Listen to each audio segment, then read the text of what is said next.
পুকুরের ঘাটে যাওয়ার সময় ডেকে দিয়ে গেলাম। ওদিকে আমার রাজ্যের কাজ হয়ে গেল, আর এদিকে বুড়োর ঘুম থেকে ওঠার নাম নেই। হ্যাঁ, এই ওঠো ওঠো বলছি, ওঠো।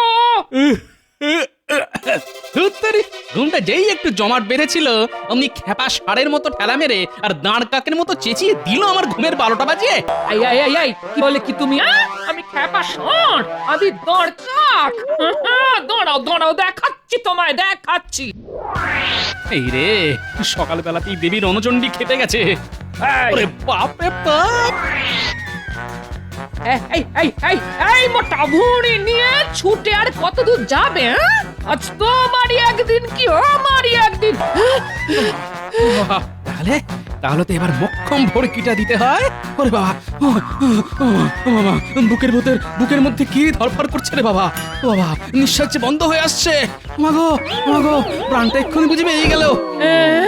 কি গো, কি হলো তোমার? কেনে আমার দম যে বন্ধ হয়ে আসছে। শেষ সময় মুখে একটু জল দেবে। এমন কথা বলো না গো, আমি থাকতে কিচ্ছুটি হবে না তোমার, কিচ্ছু হবে না। তাহলে একটু জল। এই আমি এক্ষুনি ঘর থেকে জল নিয়ে আসছি গো, এক্ষুনি। কেমন এক কথাতে কাত হয়ে গেল। যাই, আমি এখন এই বুটিটা নিয়ে সামনের গাছের আড়ালে লুকিয়ে পড়ি।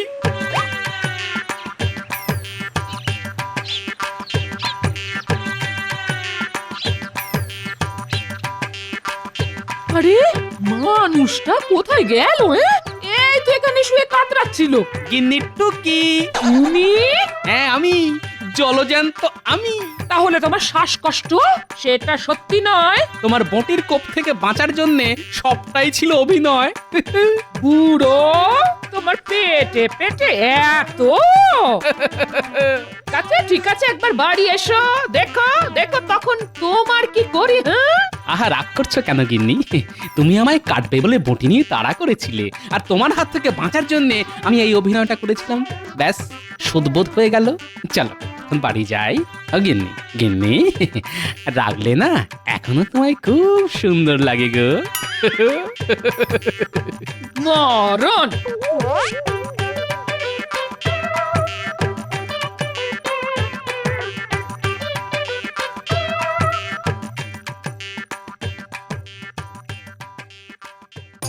এখন বাজার থেকে বেশ বড় দেখে একটা গোটা রুই মাছ কিনে এনে গিন্নিকে ঠান্ডা করতে হবে, না হলে যে কপালে দুঃখ আছে। বাপরে বাপ, যা খেপে গেছে।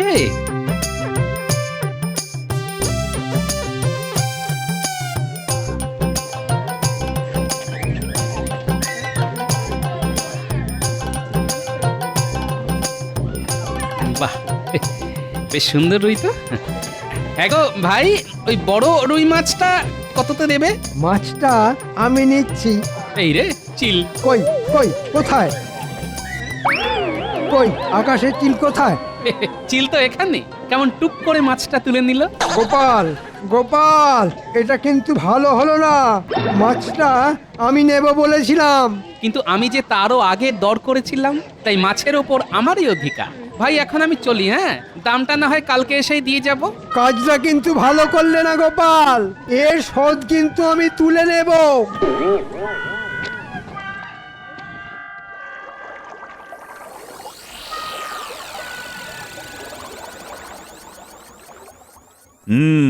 সকলেই তো এসে গেছো দেখছি।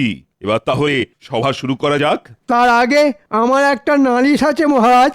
নালিশ? হ্যাঁ মহারাজ, নালিশ। কিন্তু কার বিরুদ্ধে? কার বিরুদ্ধে আবার? আপনার অতি প্রিয় আর আমার চিরশত্রু গোপালের বিরুদ্ধে। কেন কেন, কি করেছে আবার গোপাল? কি বলবো মহারাজ, আজ আমি আর গোপাল দুজনেই একই মাছওয়ালার কাছে মাছ কিনতে গিয়েছিলাম। আমি যেই রুই মাছটার দিকে হাত বাড়িয়েছি, অমনি গোপাল চেঁচিয়ে উঠে বলল, চিল। চিল? হ্যাঁ চিল। আর আমি যেই চিল দেখতে আকাশের দিকে তাকিয়েছি, অমনি গোপাল চিলের মতো ছোঁ মেরে ওই রুই মাছটা নিয়ে চলে গেল।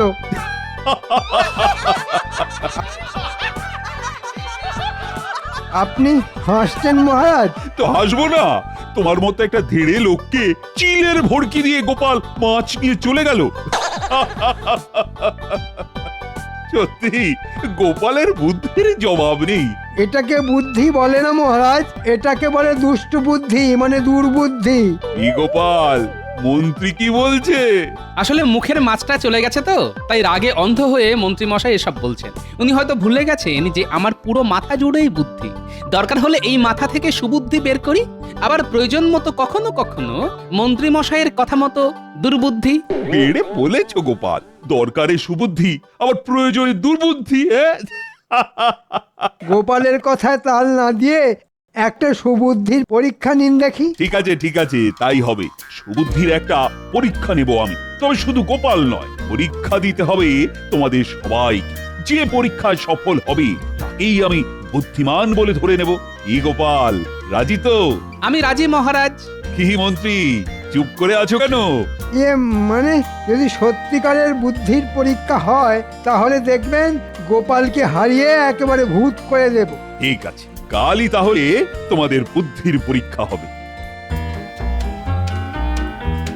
এই শোনো, কাল যেন তেন প্রকারেণ গোপালকে বুদ্ধির পরীক্ষায় হারাতেই হবে। উমা, গোপালকে হারানো যে বড্ড শক্ত কাজ। ওরে বাবা, এ তো মাথায় ভেঙে পড়লো বাজ। দেখুন মন্ত্রীমশাই, গায়ে আমার যত জড়ি থাকুক না কেন, ওই বুদ্ধি শুদ্ধি যে বড্ড কম। আমি চিকিৎসক মানুষ, জ্ঞান থাকলেও বুদ্ধি নেই। আহা, কি কথাই শোনালেন সব। বুদ্ধি নেই, বুদ্ধি নেই। ঠিক আছে, বুদ্ধির পরীক্ষায় আমি গোপালকে বুঝে নেব।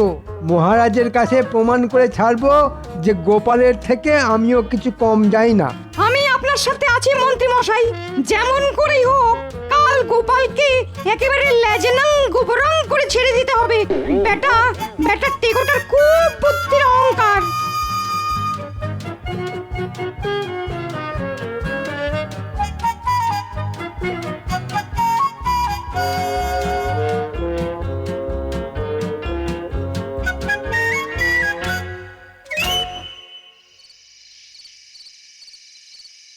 কি মহারাজ, কি শুনছি কাল নাকি আপনি গোপালের বুদ্ধির পরীক্ষা নেবেন? শুধু গোপালের নয় রানী, পরীক্ষা নেব সকলের। দেখি কার বুদ্ধি সব থেকে বেশি। দেখবেন বুদ্ধির পরীক্ষায় গোপালই জিতবে। শুধু গোপাল গোপাল করো না তো রানী, কাল আমি এমন এক ধাঁধা দেব তাতে গোপালও না বেকায়দায় পড়ে যায়। তাহলে তো কাল আমাকেও সেখানে উপস্থিত থাকতে হচ্ছে। ঠিক আছে, কাল চলে এসো রাজসভায়।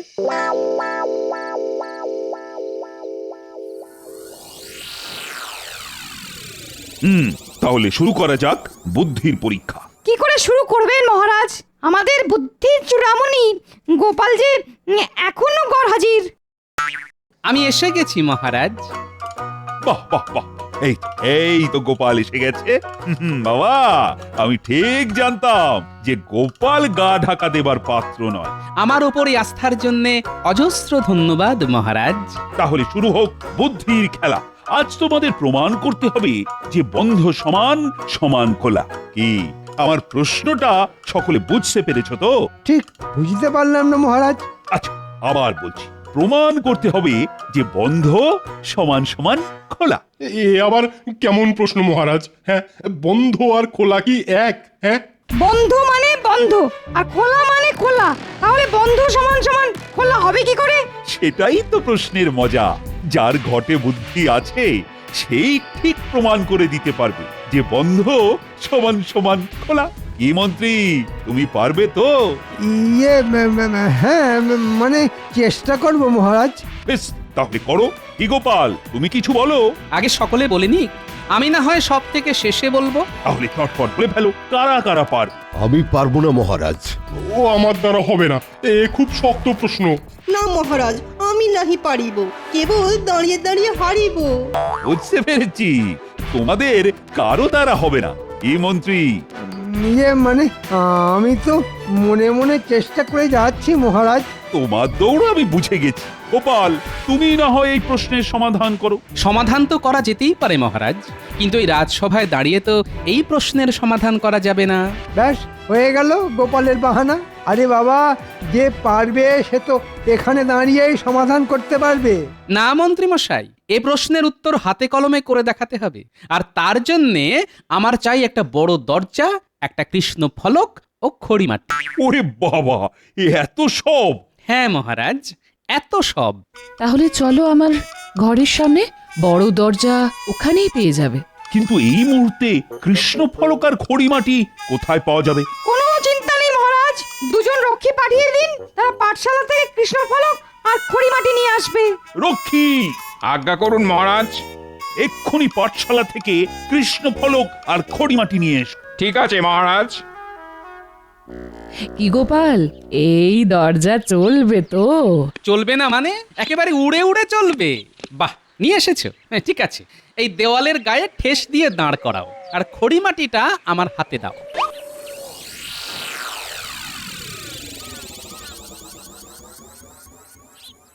কি গো রাজপণ্ডিত, গোপাল কি করতে চাইছে কিছু কি বুঝতে পারলে? না মন্ত্রী মশাই, কিচ্ছু বুঝতে পারছি না। এবার এদিকে দেখুন সকলে, দরজার দুটো পাল্লাই বন্ধ থাকলে আমরা বন্ধ দরজা বলি, আর দুটো পাল্লা খোলা থাকলে কি বলি? খোলা দরজা। এক্ষেত্রে একটা খোলা আর একটা বন্ধ, তার মানে খোলা সমান সমান বন্ধ। মহারাজ, গোপাল কথার জাল বুনে আপনাকে বোকা বানাতে চাইছে। হ্যাঁ মহারাজ, অঙ্ক দিয়ে গোপাল আমাদের পুরো ব্যাপারটা বুঝিয়ে দিক। সে তো দেবই পণ্ডিত মশাই, আর তার জন্যই তো কৃষ্ণ ফলক আর খড়িমাটি আনিয়েছি।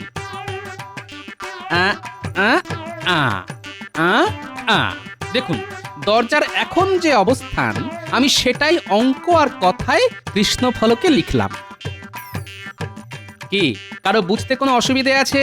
না না, এতে আর বুঝতে অসুবিধে কোথায়? দরজার ডান পাল্লা খোলা আর বাম পাল্লা বন্ধ, সেটাই তো তুমি অঙ্ক আর কথায় লিখে দিয়েছো। এবার অঙ্কের নিয়মে বাম পক্ষ থেকে 1/2 আর ডান পক্ষ থেকে 1/2 বাদ দিয়ে দেব। কি পণ্ডিত মশাই, বাদ দেওয়া যায় তো? হ্যাঁ, সে তো অবশ্যই যায়।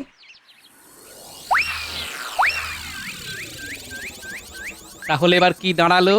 খোলা সমান সমান বন্ধ। বাহ বাহ বাহ, অঙ্কে কি মাথা! এই যে, খুব সাবধান রাজপণ্ডিত। গোপাল পণ্ডিতি করতে শুরু করলে তো তোমার অন্ন খেয়ে নেবে দেখছি। সত্যি গোপালের বুদ্ধির কোনো তুলনা নেই, সত্যি। সবই আপনার আশীর্বাদ রানীমা। কি মন্ত্রী মশাই, দেখলেন তো? দরকার হলে এই মাথা থেকে সুবুদ্ধি বের করি, আবার প্রয়োজন মতো কখনো সখনো আপনার মতো দুর্বুদ্ধি। আচ্ছা গোপাল, তোমার এই যে বুদ্ধি, এটা কি জন্মগত নাকি এর জন্য চর্চা করেছো? পদের ধাড়ি মন্ত্রীকে পেঁচে ফেলবার জন্য এটা একটা মক্ষম সুযোগ। না না, ধ্যান করতে যাব কেন? ধ্যান করতে যাব কেন? তবে রোজ গোটা 25 করে কাঁচা লঙ্কা চিবিয়ে খাই। কাঁচা লঙ্কা চিবিয়ে খেলে বুদ্ধি বাড়ে বুঝি? আমিই তো তার জলজান্ত প্রমাণ মন্ত্রী মশাই। তাহলে মন্ত্রী কাঁচা লঙ্কা চিবিয়ে খেয়ে দেখবে নাকি? তাতে যদি তোমার বুদ্ধি একটু হলেও বাড়ে। আমি অনেক কাঁচা লঙ্কা খাই মহারাজ। ঘোড়ার ডিম খান, খেলে আর বুদ্ধির খেলায় বারবার আমার কাছে হেরে যেতেন না। তাহলে হয়ে যাক কাঁচা লঙ্কা খাবার প্রতিযোগিতা। তবে যে সে কাঁচা লঙ্কা খেলে হবে না, খেতে হবে আমার শ্বশুর বাড়ির গাছের লঙ্কা। কি বলবো, যা ঝাল না! ঠিক আছে ঠিক আছে, আমাকে এই ঝালের ভয় দেখিও না। আনো আনো তোমার শ্বশুর বাড়ির কাঁচা লঙ্কা। আজ এতগুলো মানুষের সামনে দাঁড়িয়ে বলছি, তুমি যটা খাবে আমি তার থেকে একটা হলে বেশি খাবো। যাক, মন্ত্রী তাহলে আমার কলে মাথা গলিয়েছে। তাহলে কালই হয়ে যাক। কাল তো হবে না মহারাজ, আসলে শ্বশুর বাড়ি থেকে আনতে তো 2 দিন মতো লেগে যাবে। তাহলে 2 দিন বাদেই হোক। ওই 2 দিন কিন্তু আমি রাজসভায় আসতে পারবো না মহারাজ। ঠিক আছে, এই 2 দিন তোমার ছুটি। বারে বা, 2 দিন বেশ ফোকটে ছুটি মঞ্জুর হয়ে গেল। আমি তাহলে কালই কাঁচা লঙ্কা আনতে চলে যাব। আর 3 দিনের দিন প্রতিযোগিতা। একটা কথা মহারাজ, প্রতিযোগিতায় জিতলে কিছু পুরস্কার মিলবে তো? অবশ্যই মিলবে, গুনে গুনে 10টা মোহর। বাবা, 10 মোহর! ও আশায় ছাই ঢেলে দাও গোপাল, কারণ পুরস্কারটা আমি পাচ্ছি। দেখা যাক।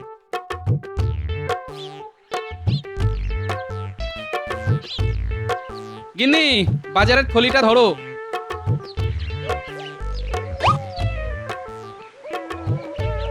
শোনো, ওর মধ্যে 52টা কাঁচা লঙ্কা আছে। একটা তুমি চিবিয়ে খাবে, আর বাকি 51টা যত্ন করে বাটির মধ্যে তুলে রাখবে। মরণ দশা, বলি আমি বা একটা খাবো কেন, আর 51টাই বা যত্ন করে বাটির মধ্যে তুলে রাখতে যাব কেন? যা বলছি করো, করলে কানের দুল আর নাকের নাকছাবি গড়িয়ে দেব। সোনার নাক ছবি আর দুল আমি এক্ষুনি করছি, এক্ষুনি। এই ওরে বাবারে বাবা, কি ঝাল গো! চলে গেল চলে গেল চলে গেল, চিপ থেকে রম্বদালু সাবধানে, চলে গেল চলে গেল চলে গেল। খানিকটা গুড় জল খেয়ে নাও গিন্নি, ঝাল মরে যাবে। কাল তাহলে যা জমবে না। কালই তো কাঁচা লঙ্কা খাওয়ার প্রতিযোগিতা। হ্যাঁ, আচ্ছা, গোপাল কি সত্যি সত্যি রোজ 25টা করে কাঁচা লঙ্কা চিবিয়ে খায়? হয়তো খায়। কিন্তু কোনো মানুষ কি 25টা করে কাঁচা লঙ্কা চিবিয়ে খেতে পারে? গোপাল যে কি পারে আর কি পারে না সে হিসেব আমি এখনো করে উঠতে পারিনি রানী। যাকে যাক, অনেক রাত হলো, এবার শুয়ে পড়ো।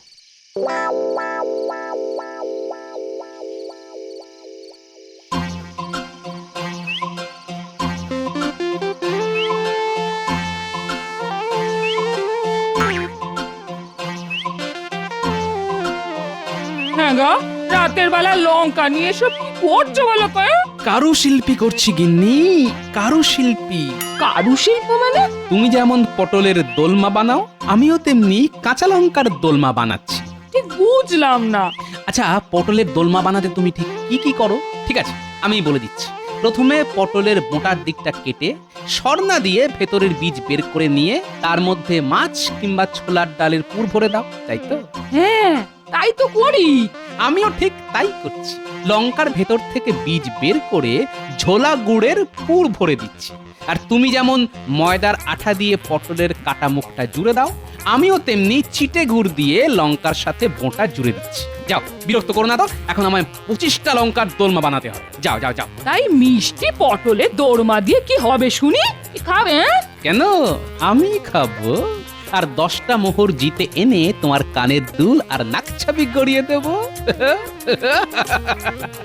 আচ্ছা, 51টা লঙ্কার মধ্যে থেকে 25টা লঙ্কার দোরমা বানাচ্ছ নাকি? বাকিগুলো কি করবে? ওখানেই তো আসল মজা। যাও যাও যাও, আর কথা না বাড়িয়ে আমার কাজ করতে দাও।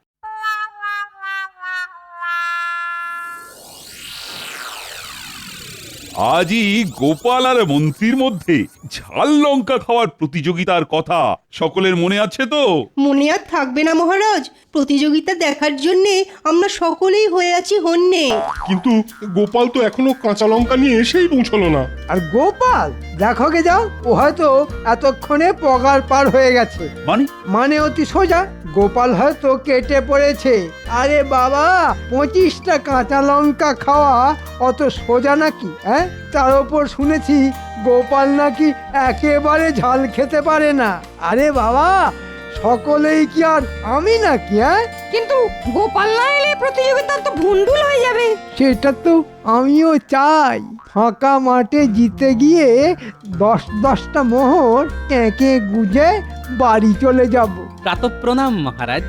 এই তো গোপাল এসে গেছে, তাহলে শুরু হোক প্রতিযোগিতা। এই নিন মন্ত্রী মশাই আপনার লঙ্কা।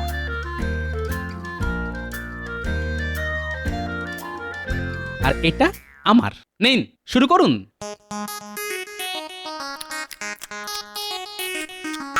হ্যাঁ, ওরে বাবা, গোপাল তো কজমজ করে চিবিয়ে খাচ্ছে। হ্যাঁ, গোপাল তো এবার 2টো লঙ্কা একসাথে চিবিয়ে খেলো। এই মন্ত্রী মশাই, শুধু দেখলেই হবে, খেতে হবে না? আরে খান খান। হ্যাঁ মন্ত্রী, খাও খাও, খেয়ে একেবারে দেখিয়ে দাও তো। হ্যাঁ হ্যাঁ হ্যাঁ হ্যাঁ, খাবোই তো খাবোই তো। গোপালের থেকে একটা হলেও বেশি খেয়ে আমি আমার কথা রাখবো। আহ, ওরে বাবা রে, ওরে ওরে মরে যাবো রে। আহ, ও ও ও, আহ, চলে গেল। মুখ পেট সব চলে গেল। আহ, কি মন্ত্রী তো মাটিতে শুয়ে পড়লো। এই রাজবৈদ্য, একবার দেখো তো। না মহারাজ, নারী ওই সামান্য চঞ্চল হলেও ভয়ের কিছু নেই। আসলে ওই ঝালের চোটে তারও সে উনি ওই রকম করছেন। কি মন্ত্রী মশাই লঙ্কা খাবেন না? খান। আমি আর ওর মধ্যে নেই। ওরে বাবা, আহ, ও ও, তাহলে প্রতিযোগিতায় আপনি হেরে গেলেন তো? হ্যাঁ হ্যাঁ হ্যাঁ হ্যাঁ হ্যাঁ, উ উ, হ্যাঁ হ্যাঁ হ্যাঁ, হেরেছি। তাহলে ওই 10টা মোহর ও সব তোমার, ও সব তোমার। হ্যাঁ, উ উ, হা হা। তাহলে দিন মহারাজ 10টা মোহর। এই মোহর ভাঙিয়ে গিন্নিকে কানের দুল আর নাকছাবি গড়িয়ে দেব মহারাজ। এই নাও 10টা মোহর। আচ্ছা গোপাল, আমি যতদূর জানি তাতে তুমি তো ঝাল খেতে পারো না। পারি না তো রানীমা। তাহলে টপাটপ করে এতগুলো ঝাল লঙ্কা খেলে কি করে? আগে ঝাল লঙ্কার পরিবর্তে আমি তো মিষ্টি লঙ্কা খেয়েছি রানীমা। মানে লঙ্কা আবার মিষ্টি হয় নাকি? মানে অতি সোজা মহারাজ। কাল সারা রাত জেগে আমি আমার ভাগের সব লঙ্কার পেট থেকে ঝাল বীজ বের করে তার ভেতর ঝোলা গুড় ভরে দিয়ে মিষ্টি করে নিয়েছি। আর সেই মিষ্টি লঙ্কাই তো এতক্ষণ মহানন্দে চিবিয়ে খেলাম। আর আসল ঝাল লঙ্কা খেয়ে মন্ত্রী মশাই কাত হয়ে গেলেন। গোপাল, তোমার পেটে পেটে এত জোচ্চোর, তোমাকে আওয়াজ খারাপ। না, আমি বাবা পালাই। মেরেই ফেলবো। গোপাল দাঁড়াও বলছি, গোপাল ভালো হবে না কিন্তু।